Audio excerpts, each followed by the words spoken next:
Those who hold stones cannot pick flowers. The funeral was scheduled for 10 in the morning, but Roberto didn't go to bury his father. He went to bury 36 years of rancor, hurt, and words never spoken.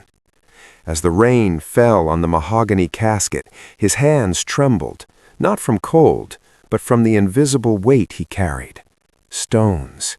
So many stones accumulated over the years that his shoulders seemed curved by the gravity of an entire world. This is the story of a man who discovered too late that his hands were too busy holding on to the past to embrace the present. Roberto grew up in a house where silence was louder than screams. His father, a man of few words and fewer hugs, worked 16 hours a day at a metalworking plant. He came home with clothes stained with grease and the empty gaze of someone who left their soul trapped between gears. Communication between them was reduced to grunts at breakfast and head nods at dinner. At 15, Roberto kept his first stone. It was when his father forgot his birthday for the 4th consecutive time. The stone was small, the size of an adolescent disappointment, but heavy as lead. He placed it in an invisible pocket of his heart and promised himself he would never forget. At 18 came the second stone, high school graduation. Roberto was the best student in his class, earned a full scholarship to university. His mother cried with pride. His father nodded, mumbled a mechanical, "very good," and returned to the couch, where the newspaper was more interesting than his son's future. That stone was bigger, more angular, cutting from within.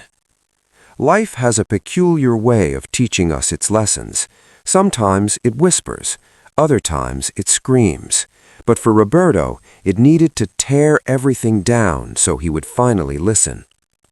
During university, Roberto built a fortress around his heart. Each painful experience, each harsh word, each frustrated expectation transformed into another stone in the wall he erected between himself and the world. Girlfriends tried to get close and bumped into the wall. Friends offered advice and heard monosyllabic responses. His father tried, in a clumsy way, to rebuild bridges, but Roberto had already burned them all. He wasn't there when I needed him, Roberto thought, tying his hurt like someone tying an anchor to their feet. Why should I be there now? He graduated in engineering with honors, got an excellent job at a multinational company, married at 28 to Anna, a woman with a sweet smile and infinite patience. They had 2 children, Lucas and Marina. From the outside, everything seemed perfect. A house in the suburbs, 2 cars in the garage, annual beach vacations. But inside Roberto, the garden was dry. Anna noticed. Of course she noticed. When she hugged him, it was like hugging a statue. When they talked, he was physically present, but emotionally absent. His eyes looked through people, never at people. She tried to pull out some of those stones, but they were cemented with years of resentment. "You need to forgive your father," she said, with the gentle voice of someone planting seeds in stony ground. "Let him apologize first," Roberto responded, pressing the stones even tighter against his chest. What Roberto didn't understand is that forgiveness is not a gift we give to others. It's a liberation we grant ourselves. Each stone we carry prevents us from reaching the flowers that life constantly offers. The flowers were everywhere, but he couldn't see them. When Lucas scored his first goal in school soccer and ran to hug him, Roberto was checking emails on his phone. When Marina drew a family portrait and placed a giant heart over her father's head, he just hung the paper on the refrigerator without really looking. When Anna prepared a special dinner on their wedding anniversary, he complained that the sauce was too salty. His hands were so busy holding grudges from the past that they couldn't hold the love of the present. At 42, Roberto received the call. His father had suffered a heart attack. He was in the ICU, critical condition. Roberto drove to the hospital with his heart racing, but not for worry. It was anger. Anger mixed with guilt. Guilt mixed with regret. Regret mixed with a sadness so deep it seemed like a bottomless well.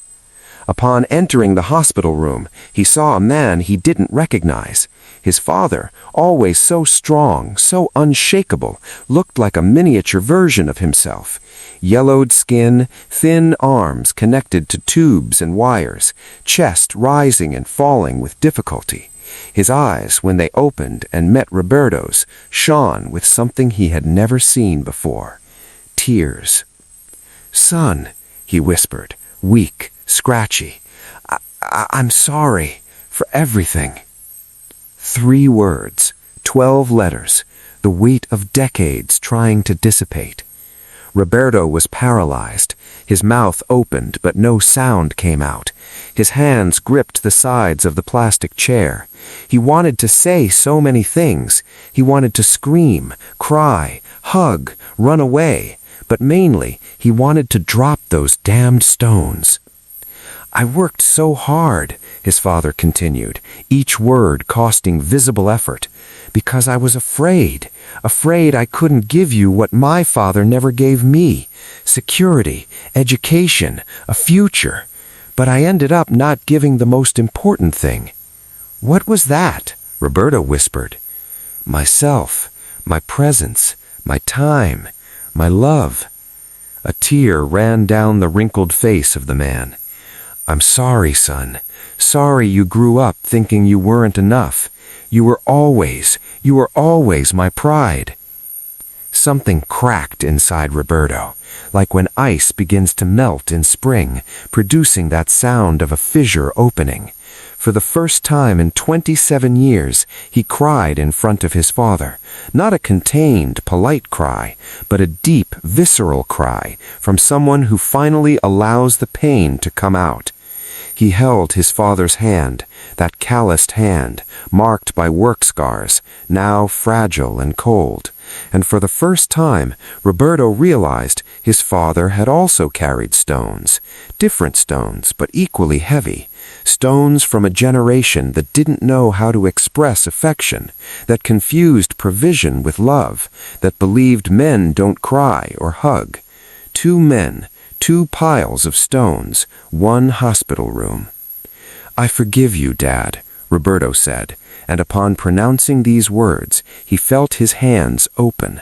The stones began to fall. One by one, they rolled from his fingers and disappeared, as if they had never existed. His shoulders aligned, his chest expanded. For the first time in decades, he could breathe completely. Roberto's father passed away 3 days later in the tranquility of a Sunday morning, but he died knowing he had been forgiven, and Roberto survived knowing he had forgiven. After the funeral, when he returned home, Roberto did something he had never done. He turned off his phone, sat on the living room floor with Lucas and Marina, and simply played. They built block towers, laughed when they collapsed, invented absurd stories about dragons that were afraid of lizards. Anna watched them from the kitchen, and for the first time in years, saw the man she had fallen in love with. That night, after putting the children to bed, Roberto hugged his wife, a true embrace, complete, present, and he whispered in his ear, "Thank you for waiting, for not giving up on me when I had given up on myself." The next few weeks were of discovery. Roberto realized how many flowers he had missed while his hands were busy. He realized that Marina learned to play guitar and had never invited him to listen because he was always busy. He realized that Lucas loved telling jokes but had stopped telling them to him because he never laughed. He realized that Anna wrote poetry, kept in notebooks hidden in a drawer, because he never showed interest in her dreams. But life is generous to those who allow themselves to be reborn. The flowers were still there, waiting for empty hands to pick them. Roberto began going to Marina's recitals, not just physically present, but emotionally invested, recording every note, every shy smile when she received applause. He began laughing at Lucas's jokes, even the bad ones, especially the bad ones. He began reading Anna's poems, asking about her verses, encouraging her to publish. And something magical happened. The more he let go of the stones of the past, the more flowers bloomed in the present. His house, which before was just an address, became a home. His conversations, which before were transactional, became connections. His life, which before was a sequence of obligations, became a celebration of possibilities. He learned that forgiveness doesn't mean forgetting. It means choosing not to let the past hijack the future. He learned that rancor is like drinking poison, expecting the other person to die. He learned that our hands have limited size. Either we hold what has already passed, or we reach for what is to come. A year after his father's death, Roberto visited the grave. He brought